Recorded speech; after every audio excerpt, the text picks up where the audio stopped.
Hello friends, आप सभी का स्वागत है हमारे चैनल में जिसका नाम है द सस्टेन शो। और आज हम लोग बेसिकली बात करने वाले हैं यार टेररिज्म के ऊपर। जैसा कि यार आप लोगों को पता ही है कि अफगानिस्तान में तालिबान ने कब्जा कर लिया है। उनके जो स्ट्रिक्ट रूल्स है वो वहां के लोग फॉलो नहीं करना चाहते हैं। वहां के लोगों को बहुत सारी दिक्कतों का सामना करना पड़ रहा है, जो कि आपको main stream media, news channel ये सब से देखने को मिल ही रहा होगा। साथ में ये भी खबरें उठ रही हैं कि भैया पाकिस्तान जो है वो तालिबान को सपोर्ट करता है, जिसके कारण इंडिया में जो टेररिज्म है या टेररिस्ट अटैक्स हैं या कोई भी ऐसी एक्टिविटीज हैं उनका बढ़ने का चांसेस ज्यादा है। तो आज का जो डिस्कशन है वो इसी के ऊपर है कि भैया आखिर ये जो टेररिज्म है ये होता क्या है, कैसे ये जन्म लेता है, आखिर कोई भी बंदा टेररिस्ट ऑर्गेनाइजेशन को ज्वाइन क्यों करता है, और एट लास्ट हम लोग ये जानेंगे कि आखिर जब भी ऐसा कोई भी एक टेररिस्ट एक्टिविटीज जब भी होती हैं तो किसी भी एक कॉमन पीपल के लाइफ में कैसे वो असर डालती है। इन्हीं सब पॉइंट्स के ऊपर डिस्कशन करेंगे यार। तो चलो यार स्टार्ट करते हैं।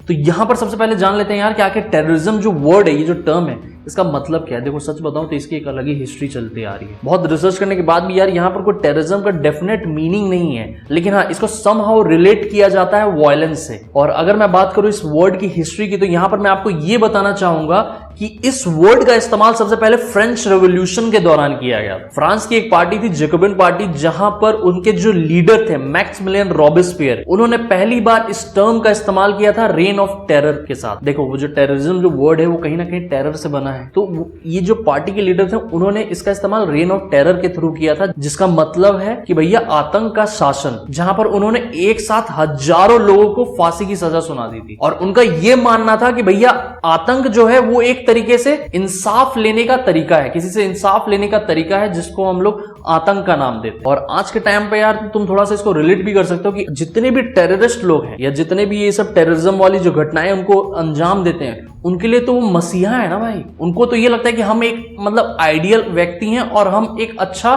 काम कर रहे हैं, हम एक अच्छी छाप छोड़ रहे हैं दुनिया पर, जो कि ऐसा होता नहीं है। लेकिन उनको इतना फुला दिया जाता है, इतना उनको भर दिया जाता है कि भाई तू ही है, तू ही एकदम सब कुछ है, पूरी जहां को मतलब तू ही संभाल सकता है, तू ही बना हुआ है इस चीज के लिए। आपने बहुत सारी मूवीज के थ्रू भी ये सब देखा होगा, जबकि ऐसा होता कुछ भी नहीं है। अभी मैं आपको बताऊंगा कि मतलब क्या ये कैसे ज्वाइन करते, क्या इनकी मेंटेलिटी रहती है, ये सब सारी चीजें आपको पता चलेंगी। लेकिन साथ में मैं आपको ये भी बताना चाहूंगा कि 20वीं सदी के आते आते ये जो वर्ड है टेररिज्म, इसमें थोड़ा मॉडिफिकेशन आया, इसके मीनिंग्स में थोड़ा मॉडिफिकेशन आया, जहां पर ये पता चला ये जो टेररिज्म जो वर्ड है वो कहीं ना कहीं वायलेंस से तो रिलेट करता ही है, जहां पर लोगों को मतलब मारना, लोगों को परेशान करना, लोगों के मन में एक डर पैदा करना, किसी इनोसेंट पीपल की जान लेना। तो वहां पर इस वर्ड का इस्तेमाल होने लगा। पहले आप बहुत सुनते होंगे कि भैया हाईजैक प्लेन कर लिया, किसी को किडनैप कर लिया, किसी को सुसाइड बॉम्बिंग करवा रहे हैं, कभी कार बॉम्बिंग करवा रहे हैं।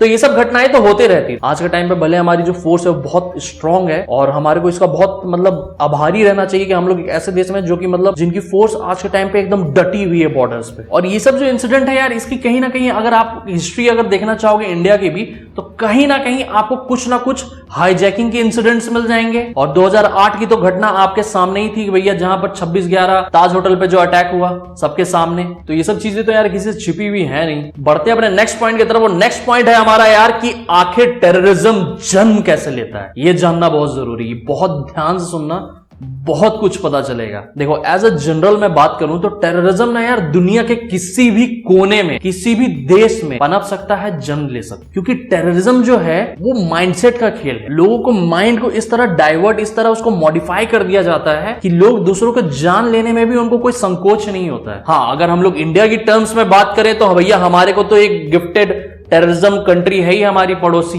जिसके कारण हम लोग परेशान रहते हैं, जिसके कारण हमारे देश के कितने सोल्जर शहीद हो जाते हैं। उनको खुद का तो कुछ डेवलपमेंट करना नहीं है, लेकिन यहाँ के जो लोग हैं जो शांति से रहना चाहते हैं उनकी भी अशांति फैलाए रहते हैं। और जैसा कि मैंने आपको बताया यार कि टेररिज्म कहीं पर भी जन्म सकता है, इसकी जो माइंडसेट का खेल है। तो यहाँ पर ना कुछ प्रकार है टेररिज्म के, जो कि आपको जानना बहुत जरूरी है। कुछ 6-7 प्रकार हैं जो जिस प्रकार से आपको समझ में आएगा कि आखिर वो जो तालिबान भी है वो किस प्रकार के टेररिज्म को फॉलो करता है या किस प्रकार प्रकार का टेररिज्म वो कहला रहा है, किस प्रकार के वहां के जो टेररिस्ट हैं उनका क्या माइंडसेट है, उनके बारे में आपको पता चलेगा। तो यहां पर मैं आपको बताना चाहूंगा कि सबसे पहला होता है भैया नेशनलिस्ट टेररिज्म। नेशनलिस्ट टेररिज्म का मतलब होता है यार कि कोई भी एक पर्टिकुलर ग्रुप के व्यक्ति अपनी मांग करते हो कि हाँ इतना लैंड मुझे दे दो, या कोई एक अलग सेपरेट कंट्री चाहते हैं, या कोई एक सेपरेट स्टेट चाहता है, और उसके कारण वो भैया दहशत फैलाते हैं, वो वायलेंस क्रिएट करते हैं, लोगों के जान के पीछे पड़े रहते हैं। तो ये कहलाता है नेशनलिस्ट टेररिज्म। दूसरा है रिलीजियस टेररिज्म। किसी भी एक धर्म को लेकर तुम मार काट, दंगे फसाद,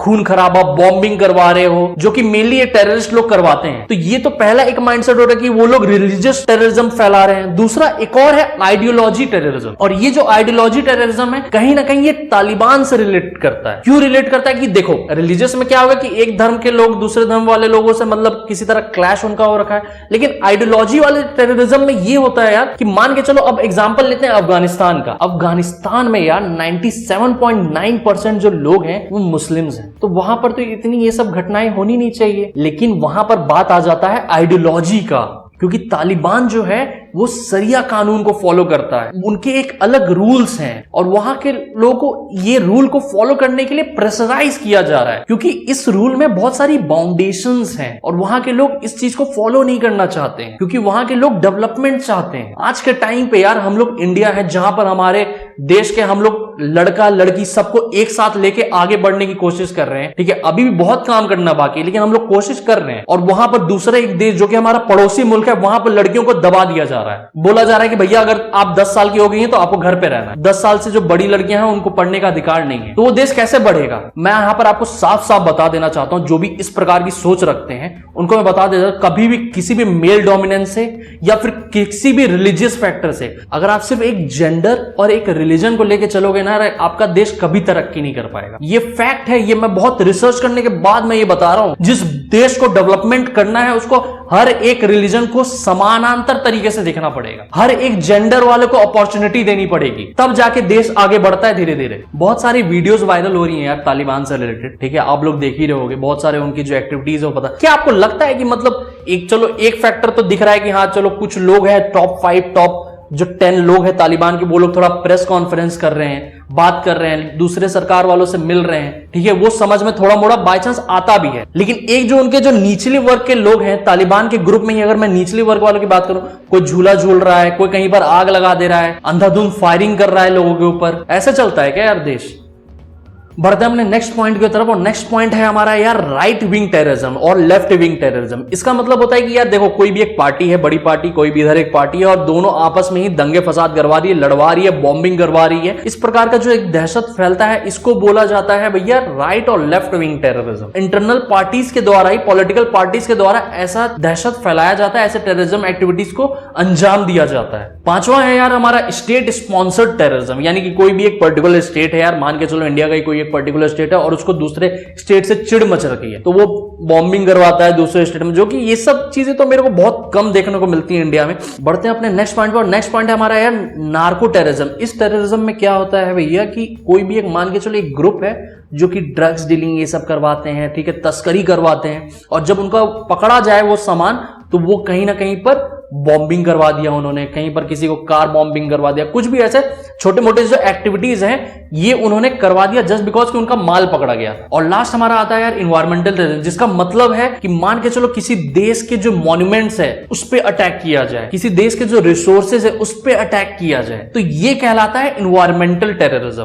ताज होटल में भी जो अटैक हुआ वो एक तरीके से इन्वायरमेंटल टेररिज्म का एक एग्जाम्पल बोल सकते हैं हम लोग, क्योंकि ताज जो होटल है वो बहुत आइकॉनिक होटल है, बहुत पुराना होटल, उसकी जो ब्रांडिंग है वो बहुत सॉलिड है, तो उसको एक इन्वायरमेंटल टेररिज्म का भी कह सकते हैं एक एग्जांपल। तो अगर बेसिकली हम लोग बात करें यार, तो यहां पर हमारे को समझ में आता है कि एक देखो इंडिया में अगर मान के चलो तो ये सब जितने भी टेररिज्म है इसका कहीं ना कहीं हमारे कुछ ना कुछ एग्जाम्पल मिल जाएगा अगर आप सर्च करोगे तो यहां पर आपको समझ में आ गया कि भैया आखिर टेररिज्म होता क्या है, कितने प्रकार के टेररिज्म आखिर हैं दुनिया में, जिसके कारण मैं बोल रहा था ये माइंडसेट का खेला है। तो यहां पर अब ये जानते हैं इतने प्रकार के टेररिज्म और इतने सारे लोग एक पर्टिकुलर टेररिस्ट ऑर्गेनाइजेशन के साथ जुड़े क्यों रहते हैं भैया, ये जानना भी तो जरूरी है। जैसा कि तालिबान में यार 85 से 90 हजार लोग उस पर्टिकुलर टेररिस्ट ग्रुप से जुड़े हुए हैं। अलकायदा की बात करें तो वहां पर 600 लोग ही हैं, ये यहाँ थोड़ा कम है, इनका मतलब बजट उतना नहीं है। और जहां बात करें आईएसआईएस की तो यहां पर बोला जा रहा था, पता नहीं अभी आईएसआईएस उतना एक्टिव है कि नहीं है, लेकिन इसका जब मैं रिसर्च कर रहा था तो मुझे पता चला कि इस पर्टिकुलर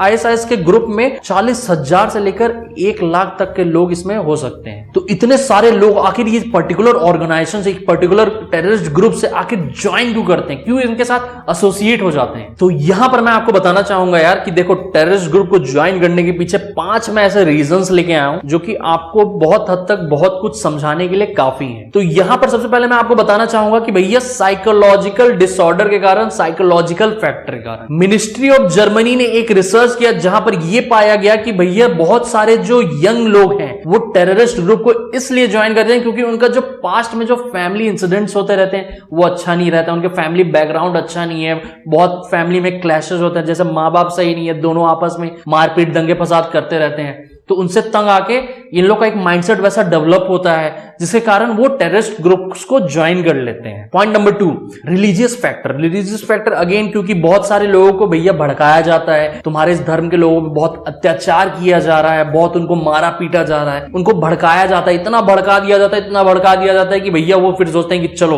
अब लेना है बदला, तो बदले की भावना से चले जाते हैं टेररिस्ट ग्रुप्स को ज्वाइन करने के लिए। पॉइंट नंबर 3, गरीबी के कारण है। यूनिवर्सिटी ऑफ शिकागो ने एक रिसर्च किया जहां पर यह पाया गया कि 30 से 40% जो लोग हैं वो टेररिस्ट ग्रुप इसलिए ज्वाइन करते हैं क्योंकि वो बहुत गरीब रहते हैं, सरकार उनकी कोई हेल्प नहीं कर रही रहती, कोई मदद नहीं पहुंचा रही रहती, उनके घर बार ढंग से चलता नहीं है, तो वो सोचते हैं कि भैया आखिर जब इधर के लोग ही मदद नहीं कर रहे हैं तो चलो भैया टेररिस्ट ग्रुप भी ज्वाइन कर लेते हैं, जो कि बहुत गलत माइंड सेट है यार। ये पता नहीं क्यों लोग ऐसा सोच रहे हैं, सरकार अगर हेल्प नहीं करोगे तो यार टेररिस्ट ग्रुप ज्वाइन कर लोगे। और ये जो कसाब था, जब कसाब का आप अगर बाय चांस यूट्यूब पे जाना, अगर उसको सर्च करना, तो वहां पर उसने मेन रीजन यही बताया था कि भैया मैं बहुत गरीब था, हमारे पास कोई भी संसाधन नहीं था, कोई भी चीज नहीं थी, इसके कारण उसने टेररिस्ट ग्रुप्स को ज्वाइन किया। बढ़ते हैं अपने नेक्स्ट पॉइंट की तरफ। नेक्स्ट पॉइंट है यार जिसके कारण बहुत से जो यंग जनरेशन के लोग हैं, बोला गया है कि 19 साल से 25 साल तक के जो बीच की जनरेशन है, इसी कारण से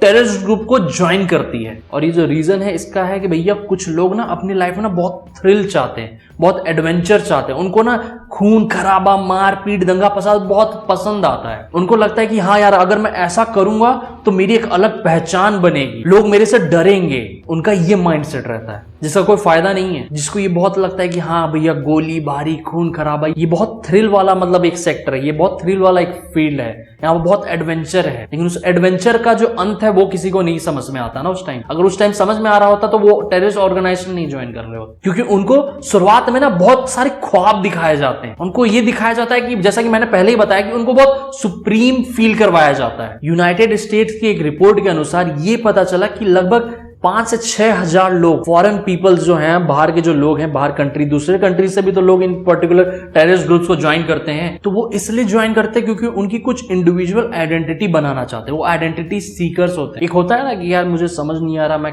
किस लिए बना हूं, क्यों बन रहा हूं, क्यों मैं जी रहा हूं, तो वो सोचते हैं कि चलो इस सेक्टर में जाके देखते हैं, यहीं के लिए कुछ बनाऊं, क्या पता मैं। तुम थोड़ा ये समझो कि इनका साइकोलॉजिकल देखो दिमाग कैसे चल रहा है। बट अभी तो नहीं है, लेकिन मैं ये भी बोलना चाहूंगा कि एक टाइम पे बहुत बड़ा जो इन्फ्लुएंस था वो सोशल मीडिया के द्वारा यंग जनरेशन के ऊपर किया जा रहा था। उनको बहुत दिखाया जा रहा था कि बहुत ऐसी लाइफ है, तुम ये कर सकते हो, तुम वो कर सकते हो, जिसके कारण इंडिया के बहुत से लोग बहक के टेररिस्ट ग्रुप्स को ज्वाइन करने के लिए भी गए थे।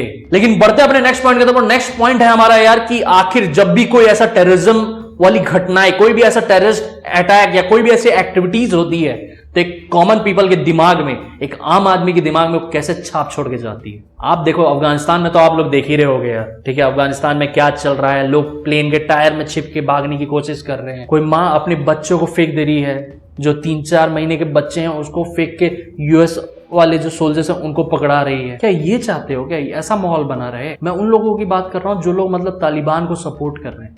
आप लोग क्या चाहते हो, मतलब ऐसा माहौल रहे हमारे देश में? बहुत से लोग ऐसे हैं जो इस प्रकार के ग्रुप्स को सपोर्ट कर रहे हैं, और मैं आप लोग को बता देना चाहता हूं जो भी इस प्रकार की मानसिकता के साथ जी रहे हैं ना, ये बहुत कुछ ही लोग हैं यार। ये मैं आपको क्लियर कट बोल देना चाहता हूँ, ये बहुत चंद लोग हैं ये। और बोलते हैं ना कि मतलब अच्छाई उतनी जल्दी नहीं फैल पाती जितनी जल्दी बुराई फैलती है, तो ये उसी का एक परफेक्ट एग्जाम्पल है, ये समझ लो आप। और अगर मैं यहां पर बात करूं कि एक कॉमन पीपल, एक आम आदमी को क्या क्या प्रॉब्लम्स का सामना करना पड़ता है, तो एक तो आप एग्जाम्पल देख ही रहे हो, आपके टीवी में दिन भर दिखाता ही रहता है कि भैया वहां पर ये दिक्कतों का सामना हो रहा है, जो आ रहे हैं वो रो रहे हैं क्योंकि वहां पर बहुत सारे लोग फंसे हुए हैं, बहुत सारे लोगों की जान फंसी हुई है, लेकिन उससे भी किसी को समझ नहीं है कि भैया आखिर एक जो देश है, हमारा जो देश है, इस प्रकार की बातें नहीं करनी चाहिए। अब जरा सा आप लोग ये सोचो यार, ठीक है, आप लोग खुद अपने दिमाग पे जोर डालो। इसके बारे में मैं ज्यादा फैक्ट्स एंड फिगर्स नहीं बताऊंगा। इसके बारे में आप ये खुद सोचो कि जो लोग उस टाइम ताज होटल में थे, जो लोग उस टाइम उस पर्टिकुलर रेलवे स्टेशन में थे जहां पर टेररिस्ट अटैक्स अंजाम दिए गए, जहां पर अंधाधुंध फायरिंग की गई, क्या वो लोग उस इंसिडेंट को कभी भुला पाएंगे? क्या वो लोग कभी भी अब उस पर्टिकुलर ताज होटल में दोबारा जा पाएंगे? किसी भी पब्लिक स्पेस में दोबारा जा पाएंगे वो लोग जिस कॉन्फिडेंस से वो पहले जाते थे? लेकिन यहां पर मैं आपको ये भी बताना चाहूंगा यार, एग्जाम्पल देखिए कि जिसने भी 26/11 देखा, जिसने भी 9/11 देखा, उनमें सब में एक ही प्रकार के सिम्टम सामने आए कि उनको रात रात भर नींद नहीं आती थी, डिप्रेशन में चले गए, वो पब्लिक प्लेस में जाना उनको पसंद नहीं रहा। बहुत से लोगों को रात रात भर बहुत सारे अजीब अजीब से सपने आने लग गए कि कोई गोली मार रहा है, कोई प्लान क्रैश कर रहा है, जो कि 9/11 में हुआ था। एक जो मतलब ये मत सोचो कि अगर कोई टेररिस्ट अटैक होता है तो उसमें लोगों की जान जाती है, वो तो जाती है यार, जो कि मतलब बहुत गलत चीज। लेकिन जो उसको देखता है, जो उससे गुजरता है ना, और वो जब बाहर निकलता है उस पर्टिकुलर इंसिडेंट से, तो उसके दिमाग में बहुत सारी चीजें, बहुत सारी इंसिडेंट्स छाप छोड़ जाती हैं। और जिनकी फैमिली का लॉस होता है वो तो अलग। और एट लास्ट इस वीडियो के अंत में मैं बस आपसे एक ये पॉइंट ऐड करना चाहूंगा कि देखो, हर एक देश में यार इंटरनल प्रॉब्लम्स होती हैं। अगर मान के चलो एक घर है तो घर के अंदर बर्तन हर एक प्रकार के खनकते हैं, बचते रहते हैं, लेकिन उसका मतलब ये नहीं कि हम लोग बाहर कुछ एक्टिविटीज हो रही है तो उसको अपने इंटरनल मामलों में लेके आए और उसको सपोर्ट करने लगे, जो कि गलत है। इंटरनल प्रॉब्लम से उसको इंटरनली सॉल्व किया जाए। किसी बाहर के टेररिस्ट ऑर्गेनाइजेशन को सपोर्ट करने के लिए यहां से बयानबाजी होना सही तरीका नहीं है। उससे हमारे देश का एनवायरनमेंट खराब होता है, क्योंकि आज के टाइम पे लोग चाहते हैं मिल के रहें, तरक्की करें, अपनी फैमिली को बढ़ाएं, अपनी फैमिली को एक अच्छा लाइफ दें। और किसी को अपने लाइफ में, चाहे कोई भी रिलीजन के हो, कोई भी धर्म के हो, कोई भी जाति तबके, किसी भी समाज से आप आते हो, आपको कोई नहीं मिल रहा दुनिया में मतलब आइडियल अपना देखने के लिए, तो आप सोल्जर्स को देखो यार। बहुत फिलोसॉफिकल मैं बात कर रहा हूँ, बहुत लेक्चर जैसा बहुतों को लग रहा होगा, लेकिन ये जो बात है वो एकदम 100% सही है। मेरे को ये बात पता है। अगर किसी को अपना एग्जाम्पल, किसी को अपना रोल मॉडल देखना है ना, तो जो हमारे जो सोल्जर्स जो बॉर्डर पे 24 घंटा तैनात है ना, उनको अपना आइडियल सेट करो। क्योंकि वो जो बंदा है ना, वो ना अपना रिलीजन देख रहा है, ना वो किस समाज से आता है, किस तबके से आता है, वो ये नहीं देख रहा। वो बस ये देख रहा है कि मैं भैया एक कट्टर हिंदुस्तानी हूं, मैं एक कट्टर भारतीय हूं, मैं एक कट्टर देशभक्त हूं। और जिस दिन लोगों ने इस माइंडसेट को अपना लिया कि वो एक कट्टर देशभक्त, कट्टर भारतीय बन के रहेंगे, तो वो ना अपने देश का कभी नुकसान नहीं चाहेंगे। तो इसी के साथ आज की मैं वीडियो समाप्त करता हूं। आशा करता हूं आपको मेरी वीडियो पसंद आएगी। वीडियो पसंद आएगी तो चैनल को सब्सक्राइब करें यार, वीडियो को लाइक करें, अपने फ्रेंड्स एंड फैमिली तक इस वीडियो को शेयर करो। आप क्या इस पर्टिकुलर टॉपिक के बारे में सोचते, इस मुद्दे के बारे में सोचते, कमेंट सेक्शन में लिखना मत भूलना। अगर आप ये वीडियो हमारी फेसबुक या इंस्टाग्राम पेज पे देख रहे हो तो वहां पर भी हमें फॉलो करें। तब तक के लिए thank you and have a nice day.